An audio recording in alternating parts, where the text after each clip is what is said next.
Hi. ഇന്ന് നമ്മൾ സംസാരിക്കാൻ പോണത് ഒരു സീരീസിനെ കുറിച്ചാണ്. ബേസ്ഡ് ഇൻ മീ എന്ന് പറയുന്ന സീരീസാണ്. ഇതൊരു സൈക്കോളജിക്കൽ ത്രില്ലറാണ്. ഒരു നല്ല സീരീസാണ്. ഇതെങ്ങനെ വെച്ചാൽ Agatha Agatha Christian Aggie Aggie wings Aggie wings ആണോ?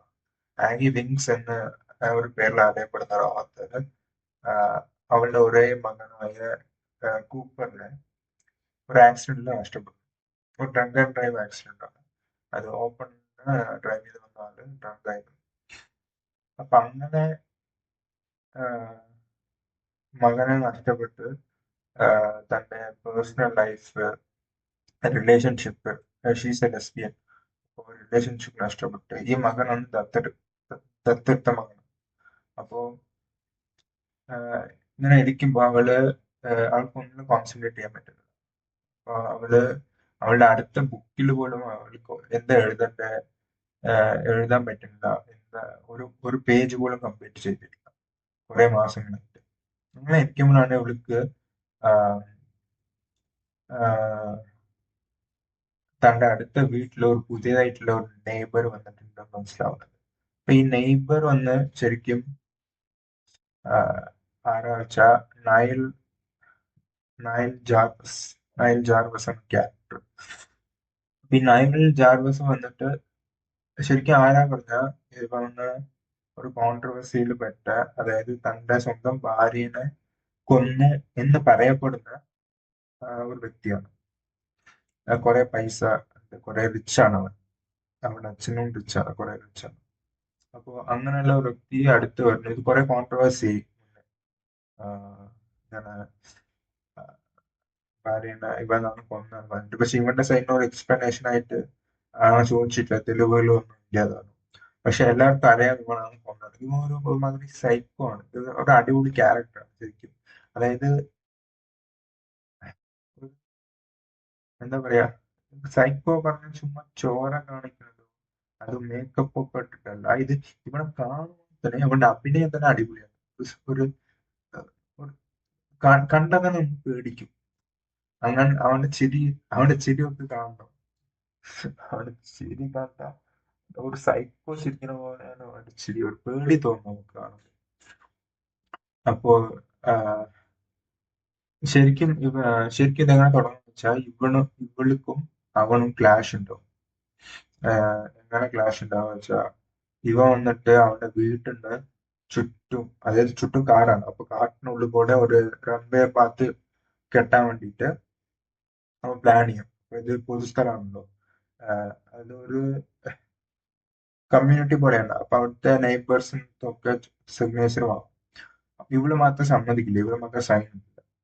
അങ്ങനെ ഇവള് പറ്റില്ല വരും. ഇവൻ ആഹ് ഇവൻ എന്തോ പൈസ ഓഫർ ചെയ്യും. എല്ലാത്തിനും വാല്യൂ ഉണ്ടാവും. പൈസ ഒന്നും എനിക്ക് ആവശ്യമില്ല. ആഹ് എനിക്ക് ഒപ്പിടാൻ പറ്റില്ല. എനിക്ക് അതാണ് ഇഷ്ടം. എനിക്ക് ഈ കാട്ടിലാണ് ഇഷ്ടം. ആ കാട്ടിനുള്ളിൽ കൂടെ സിമെന്റ് ഒന്നും ഇട്ടാൻ ഞാൻ ഇഷ്ടില്ല എന്ന് പറഞ്ഞിട്ട് അവള് ആഹ് പറ്റില്ല പറയും. അപ്പൊ അങ്ങനെ ഇവിടെ തമ്മിൽ ക്ലാഷ് ഉണ്ടാവും. ആഹ് അപ്പൊ ക്ലാഷ് സമാധാനിപ്പിക്കാൻ വേണ്ടിയിട്ട് ഇവൻ ഇവളെ ഇവളെ ഡിന്നറിന് കൂട്ടിട്ട് പോകും. അങ്ങനെ ഒരു സമാധാനമാവും ലൈറ്റ് ആയിട്ട്.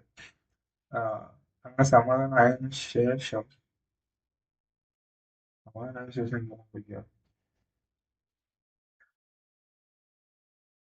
ഈ ശരിക്കും ഈ പിന്നെ ഒരു പാട്ട് പറഞ്ഞ ഈ ഡ്രങ്ക് ആൻഡ് ഡ്രൈവ് ഉണ്ട്. ഈ ഡ്രങ്ക് ആൻഡ് ഡ്രൈവ് ചെയ്ത വ്യക്തിനോട് ഇവൾക്ക് നല്ലോണം ദേഷ്യം ഉണ്ടാവും. കാരണം ആഹ് ഇവള് കോടതിയിൽ കേസ് കൊടുക്കുമ്പോൾ ഇവളുടെ പ്രശ്നം കാരണമാണ്, ഇവളുടെ മിസ്റ്റേക്ക് കാരണമാണ് ഈ ആക്സിഡന്റ് സംഭവിച്ച എന്നായിരിക്കും.